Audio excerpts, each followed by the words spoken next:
Hello সবাইকে, journey of a nurse চ্যানেলে তোমাদের সকলকে ওয়েলকাম জানাই। তো আজকে আমি আরেকটা নতুন টপিক নিয়ে তোমাদের সাথে ডিসকাস করব। তার আগে তোমাদেরকে বলে রাখি, যারা আমার চ্যানেলে নতুন এসছো, প্রথমবার আমার ভিডিও দেখছো, তাদের যদি ভিডিওটা ভালো লেগে থাকে বা হেল্পফুল বলে মনে হয়, তাহলে অবশ্যই ভিডিওটাতে লাইক এবং শেয়ার করবে। চ্যানেলটিকে অবশ্যই সাবস্ক্রাইব করে রাখবে নার্সিং রিলেটেড নতুন নতুন আপডেট এবং অথেন্টিক সব ইনফরমেশন পাওয়ার জন্য। তো আজকে আমি যে টপিকটা নিয়ে ডিসকাস করব, তোমরা যারা সবে 12 পাস করেছো বা হচ্ছে এএনএম জিএনএম এর ফার্স্ট ইয়ার সেকেন্ড ইয়ারের ক্যান্ডিডেট রয়েছো, তাদের জন্য কিন্তু ভিডিওটা খুবই হেল্পফুল হতে চলেছে। এই ভিডিওটার জন্য অনেকে আমাকে রিকোয়েস্ট করেছিলে, তাই আমি এই ভিডিওর মাধ্যমে তোমাদের সাথে কিছু ইনফরমেশন শেয়ার করব এবং পুরোটা হচ্ছে ডিটেলে তোমাদের সাথে ডিসকাস করব। আশা করি ভিডিওটা সকলেই শুরু থেকে শেষ পর্যন্ত দেখবে, কেউ স্কিপ করবে না। তো চলো দেরি না করে ভিডিওটা শুরু করা যাক।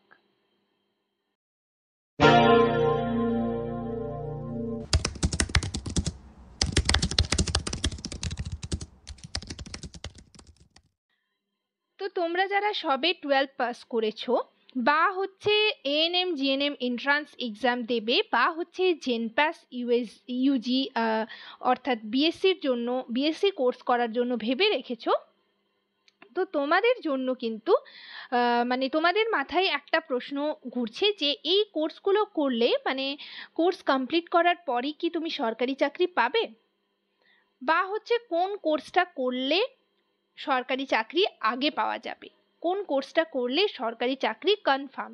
এই কথাগুলো তোমাদের মাথায় কিন্তু ঘুরপাক হচ্ছে। আমার যে ফেসবুক পেজ রয়েছে, অনেকেই আমাকে ফেসবুক পেজে পার্সোনালি মেসেজ করেছো যে দিদি আমি 12 পাস করেছি, আমার পার্সেন্টেজ এত রয়েছে, মাধ্যমিকে এত পার্সেন্টেজ রয়েছে, এইচএসে এত পার্সেন্টেজ রয়েছে, আমি জিএনএম কোর্স করব বলে ভেবে রেখেছি। তো এই কোর্সটা মানে করার পরই কি আমি সরকারি চাকরি পাবো, এই বিষয়ে যদি তুমি কিছু বলো, কিছু সাজেশন দাও। তো সেইগুলো নিয়েই আমি তোমাদের সাথে আজকে ডিসকাস করব। কোন কোর্স করলে তুমি সরকারি চাকরি পাবে, কোন কোর্সটা করলে সব থেকে বেশি ভালো, কোর্স ডিউরেশন কীরকম রয়েছে, কারা কারা কোর্সটা করতে পারবে, ঠিক আছে, কারা কারা এলিজেবল হবে, স্যালারি কত, কোন কোর্সের কমপ্লিট করার পর হচ্ছে স্যালারি কীরকম পাওয়া যাবে, ফিউচার কেরিয়ার কীরকম, ঠিক আছে, এগুলো প্রত্যেকটাই তোমাদের মাথায় ঘুরপাক খাচ্ছে। এবং হচ্ছে কোনটাতে কাজ সহজ, মানে কাজের ধরনটা কীরকম, কোন কোর্সটা করলে কাজের ধরন কীরকম, এইগুলো নিয়ে প্রত্যেকটা তোমাদের সাথে ডিটেলে আমি ডিসকাস করব। প্রথমে দেখো, তিনটে কোর্স রয়েছে, এএনএম জিএনএম অ্যান্ড পিএসসি। তো প্রথমে আমি এএনএম কোর্সটা নিয়ে বলি, এবং তোমরা যারা এএনএম জিএনএম এন্ট্রান্স এক্সাম দেবে, তাদের মানে এই বিষয়গুলো জানা খুবই প্রয়োজন। অনেকেই মনে করছো যে এএনএম করলে হচ্ছে সরকারি চাকরি আগে পাওয়া যায়, জিএনএম কোর্স করলে অনেকে মনে করছো যে সরকারি চাকরি পাওয়া যাচ্ছে না বা পাওয়া যাবে না। অনেকে আবার মনে করছো জিএনএম আদার ইনস্টিটিউট থেকে, অর্থাৎ ওয়েস্ট বেঙ্গলের বাইরে কোনো ইনস্টিটিউট থেকে করলে সরকারি চাকরি পাবে না। আবার অনেকেই মনে করছো গভর্নমেন্ট থেকে পাস আউট করলেই কিন্তু সরকারি চাকরি পেয়ে যাবে। বাট এগুলো একটাও কিন্তু সত্য নয়। সত্যতা যাচাই করার জন্য পুরো ভিডিওটা কিন্তু ডিটেলে তোমাদেরকে দেখতে হবে, তাহলে কিন্তু বুঝতে পারবে পুরো ব্যাপারটা। তো প্রথমে আমি কোর্স নিয়ে আলোচনা করি। দেখো, এএনএম যে কোর্সটা রয়েছে সেটা আগে বলে রাখি তোমাদের। এএনএম কোর্সের ডিউরেশন হচ্ছে 2 ইয়ার্স। কোয়ালিফিকেশন কি 12 পাস, অর্থাৎ তুমি এইচএস পাস করার পরই কিন্তু এএনএম কোর্সটা করতে পারবে। কলেজ এক্ষেত্রে প্রাইভেট কলেজ হয় না, গভর্নমেন্ট কলেজ থেকে তুমি কিন্তু করতে পারবে। জেন্ডার হচ্ছে ফিমেল, অর্থাৎ ফিমেল ক্যান্ডিডেটরাই কিন্তু শুধুমাত্র এএনএম কোর্সটা করতে পারে। স্ট্রিম হচ্ছে আর্টস, সায়েন্স অ্যান্ড কমার্স। তো এই গেল এএনএম। এরপর আমি বলি জিএনএম কোর্সটা দেখো, কোর্স ডিউরেশন হচ্ছে 3 ইয়ার্স। এক্ষেত্রে qualification same, 12th pass. College হচ্ছে গভর্নমেন্ট অ্যান্ড প্রাইভেট, অর্থাৎ জিএনএম কোর্সটা তুমি গভর্নমেন্ট থেকেও করতে পারবে এবং প্রাইভেট কলেজ থেকেও কিন্তু করতে পারবে। আর স্ট্রিম হচ্ছে arts, science, commerce. Gender male and female, অর্থাৎ জিএনএম কোর্সটা মেল এবং ফিমেল ক্যান্ডিডেট কিন্তু করতে পারবে। আর এই কোর্সগুলো করার জন্য কিন্তু তোমাদের এএনএম জিএনএম এন্ট্রান্স এক্সাম দিতে হবে। এরপর আমি বলি বিএসসি ট্রেনিংয়ের কথায় বিএসসি ট্রেনিংটা চলে যায়। এক্ষেত্রে কোর্স হচ্ছে 4 ইয়ার্সের, কোয়ালিফিকেশন হচ্ছে 12th পাস, স্ট্রিম হচ্ছে সায়েন্স, অর্থাৎ শুধুমাত্র সায়েন্সের স্টুডেন্টরাই এই কোর্সটা করতে পারবে। কলেজ হচ্ছে government and private, private college থেকেও করতে পারো, গভর্নমেন্ট কলেজ থেকেও করতে পারো। জেন্ডার হচ্ছে ফিমেল, ফিমেল ক্যান্ডিডেটরা করতে পারবে। তো এই গেল কোর্স ডিউরেশন এবং কারা কারা এলিজেবল, কারা কারা করতে পারবে, কোন স্ট্রিম, এইগুলো গেল। এরপর আমি তোমাদের বলে রাখি যে এএনএম কোর্স কমপ্লিট করার পর চাকরির কীরকম পাওয়া যাবে এবং স্যালারি কীরকম। দেখো, এএনএম কোর্সটা শুধুমাত্র ফিমেল ক্যান্ডিডেটরাই করতে পারবে। এএনএম কোর্স করার জন্য, এএনএম কোর্সটা যখন করবে তখন কিন্তু পুরোপুরি ল্যাঙ্গুয়েজ হচ্ছে বেঙ্গলি। অর্থাৎ তোমরা অনেকেই ভয় করছো যে আমরা তো ইংলিশ মিডিয়ামের স্টুডেন্ট নই, তো সেক্ষেত্রে জিএনএমটা তোমরা জানো যে পুরোটাই কিন্তু ইংলিশে তোমাদের কভার করতে হবে। মানে ল্যাঙ্গুয়েজটা হচ্ছে ইংলিশ, ইংলিশে তোমাদের ইংলিশ ল্যাঙ্গুয়েজে হচ্ছে তোমাদের পুরো সিলেবাস ইংলিশে থাকবে, এমনকি তোমাদের এক্সামেও ইংলিশেই লিখতে হবে। সেক্ষেত্রে তোমরা অনেকেই ভয় পেয়ে পিছিয়ে যাচ্ছ যে না আমি জিএনএম কোর্স করতে পারবো না, এএনএম কোর্স করব। তো হ্যাঁ, এএনএম কোর্সে কিন্তু পুরোপুরি বাংলাতে হয়ে থাকে। এএনএম এর যে সাবজেক্টগুলো রয়েছে মানে পুরোটাই ল্যাঙ্গুয়েজটা কিন্তু বাংলাতে হয়ে থাকে এবং তুমি মানে এক্সামটাও হচ্ছে বাংলাতে লিখতে পারবে, সেটা তোমার কোনো অসুবিধা হবে না। তো এটা গেল এএনএম। এএনএমদের হচ্ছে 2 বছর কোর্স কমপ্লিট করার পরই কিন্তু মোটামুটি 6 মান্থসের মধ্যে চাকরি কিন্তু পেয়ে যায় এবং যতজন কোর্স কমপ্লিট করে প্রত্যেকেই কিন্তু সরকারি চাকরি পেয়ে যায়। তো এই কারণে অনেকেই মনে করছো যে এএনএম কোর্সটা করবে। এরপর আমি তোমাদের বলি, এইগুলো গেল যে এএনএম কোর্স করার পর সরকারি চাকরি তুমি পাবে। এএনএম কোর্স করলে তোমার স্যালারি এক্ষেত্রে হবে কিন্তু মানে পুরোটা ধরে স্যালারি হচ্ছে স্টার্টিং স্যালারি 29,000, ঠিক আছে। আর পোস্ট হচ্ছে কিরকম দেবে তোমাকে এক্ষেত্রে, কমিউনিটি ওয়ার্কার হিসাবে, রুরাল হেলথ ওয়ার্কার হিসাবে এবং হেলথ ওয়ার্কার হিসাবে তোমাকে কিন্তু পোস্টিং দেওয়া হবে, অর্থাৎ প্রাথমিক লেভেলে কিন্তু পোস্টিং তুমি পাবে। এটা গেল এএনএম। এরপর আমি বলি জিএনএম। দেখো, জিএনএম এর তোমাদের যেটা প্রথম ভয় হচ্ছে যে তুমি ইংলিশ মিডিয়ামের স্টুডেন্ট নও, তাই তুমি ইংলিশে কিছু করতে পারবে না, ইংলিশে বলতে পারবে না, ইংলিশে লিখতে পারবে না, এগুলো তোমাদের ভয় হচ্ছে। বাট সেরকমটা নয়। ইংলিশে, হ্যাঁ ইংলিশে তোমাকে লিখতে হবে, ইংলিশে পুরোটা কভার করতে হবে, বাট মাঝে মাঝে মানে তোমাদের কোর্সটা করতে করতেই কিন্তু এটা আওতায় চলে আসবে যে তুমি ইংলিশে করতে পারবে। বাংলাতে করলে একেবারেই যে নাম্বার পাবে না সেটা নয়, বাট ইংলিশে লেখাটা বেটার।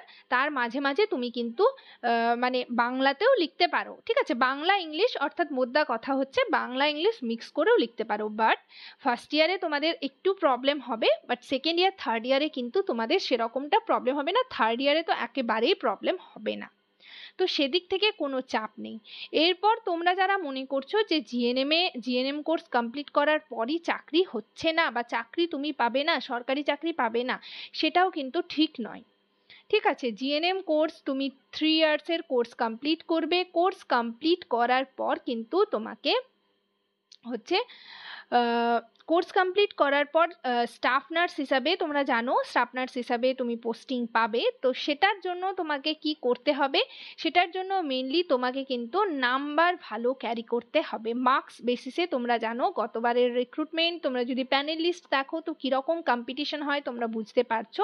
তো তোমাকে কিন্তু ভালো মার্কস ক্যারি করতে হবে। এক্ষেত্রে কম্পিটিশন কিন্তু প্রচুর হাই লেভেলের কম্পিটিশন হয়ে থাকে, যেহেতু হচ্ছে প্রত্যেক বছর এত এত ক্যান্ডিডেট হচ্ছে পাস আউট করে বের হয় প্রাইভেট প্লাস হচ্ছে গভর্নমেন্ট ইনস্টিটিউশন থেকে। এমনটা নয় যে তুমি প্রাইভেট ইনস্টিটিউশন থেকে পাস আউট বলে তুমি চাকরি পাবে না, সেরকমটা কিন্তু নয়। প্রাইভেট গভর্নমেন্ট যেখান থেকেই তুমি হও না কেন, এটাতে কিন্তু মার্কসটা ডিপেন্ড করছে, মার্কস বেসিসে কিন্তু তোমাকে হচ্ছে চান্স তুমি পাবে। তো সেক্ষেত্রে তোমাদের কিন্তু মার্কসটা খুব মানে মার্কসের উপর বেশি জোর দিতে হবে, ভালো মার্কস তুলতে হবে। আর হচ্ছে তোমাদের ইন্টারভিউ যেটা হয়, মানে তুমি জিএনএম কোর্স কমপ্লিট করার পর তারপর যখন WBHRB স্টাফ নার্স গ্রেড 2-তে অ্যাপ্লাই করবে তখন কিন্তু একটা ইন্টারভিউ হয়ে থাকে, পুরোটা হচ্ছে টোটাল 100 মার্কসের হয়ে থাকে কিন্তু, ঠিক আছে। তো 100 মার্কসের মধ্যে তোমাকে কিন্তু 15 মার্কস যেটা থাকছে সেটাতে কিন্তু ইন্টারভিউতে তুমি যদি ভালো ইন্টারভিউ মানে দিতে পারো তাহলে কিন্তু তোমার নাম্বার মোটামুটি হাইয়েস্ট ইন্টারভিউতে নাম্বার দিয়ে থাকে 10 থেকে 12 এবং লোয়েস্ট যেটা দেওয়া হয়ে থাকে সেটা হচ্ছে 4 থেকে 5 এরকম। তো তোমাকে মোটামুটি 8 থেকে 9 এরকম তুললেও তুমি কিন্তু পারবে। তো ইন্টারভিউর উপর তোমাকে জোর দিতে হবে, তাই কোর্সটা তুমি মন দিয়ে তোমাকে কমপ্লিট করতে হবে, কোর্সে ভালো নাম্বার তুলতে হবে, তবেই কিন্তু তুমি সরকারি চাকরি পাবে। এমনটা নয় যে তুমি কোর্স কমপ্লিট করার পর সরকারি চাকরি পাবে না, সেটা কিন্তু একেবারেই নয়। তবে এক্ষেত্রে তোমাকে ভালো করে পড়াশোনাটা করতে হবে। তো জিএনএম কোর্স কমপ্লিট করার পর স্টাফ নার্স স্টাফ নার্স হিসাবে তুমি জয়েন করবে, অথবা এখন হচ্ছে কমিউনিটি নার্স হিসাবেও কিন্তু জয়েন করানো হচ্ছে, অর্থাৎ CHO কমিউনিটি হেলথ অফিসার। এক্ষেত্রে স্টার্টিং স্যালারি হচ্ছে 37,000, ঠিক আছে, 37,000 অ্যাবাভ, 37+।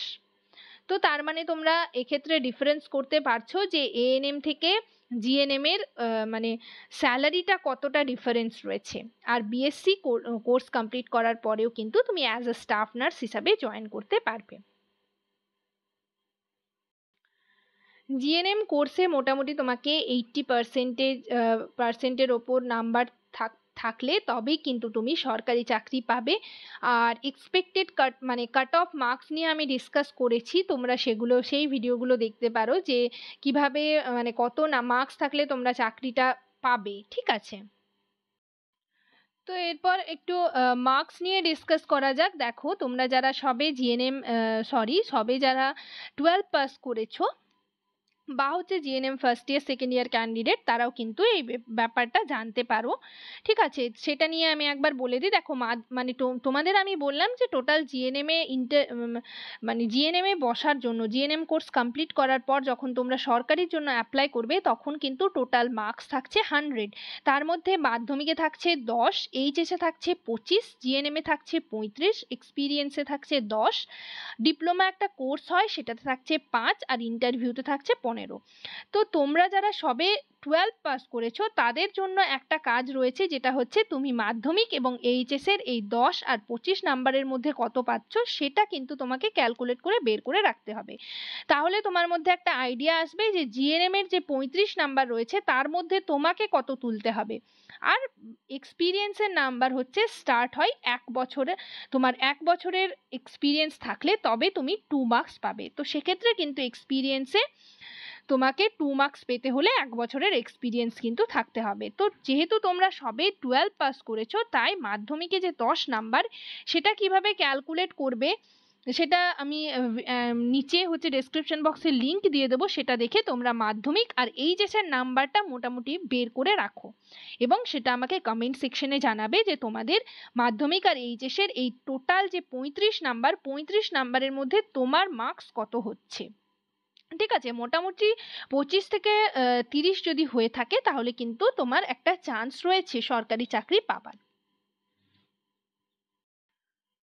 তো আশা করি ব্যাপারটা তোমাদের বোঝাতে পেরেছি। এরপর আমি তোমাদের বলি যে ফিউচার কেরিয়ার কীরকম।